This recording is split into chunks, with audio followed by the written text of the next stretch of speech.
అంగీకరించలేదని చాలామంది ప్రశ్నిస్తున్నారు. ఎందుకు అంగీకరించలేదంటే ధర్మశాస్త్రమే కారణం. ధర్మశాస్త్రంలో మీరు ఎవరైనా నా నామంలో వచ్చారని చెప్తే మాత్రం మీరు వినకండి, వాళ్ళని చంపేయండి అన్నది. అది రాళ్ళతో కొట్టి చంపేసి దేవుడు అన్నాడు, నా తండ్రి నేను ఏకమై ఉన్నాను. యోహాను సువార్త 10:30 5వ అధ్యాయంలో యోహాను సువార్తలో అంటాడు, నేను తండ్రి నామంలో వచ్చి ఉన్నాను, ఆయన నామము నాకు ఇవ్వబడి ఉంది అని అంటాడు. అబ్రాహాము కంటే ముందు ఉన్నవాడును.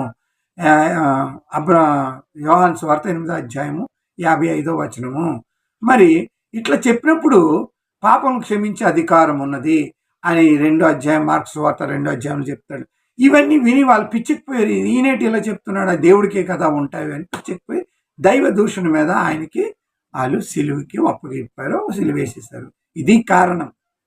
అంతేగాని యేసయ్యలో ఏ తప్పు లేదు, ఆయన పరిశుద్ధుడు అని మీరు భావించాలా. ఈ రోజు వరకు కూడా యూదులు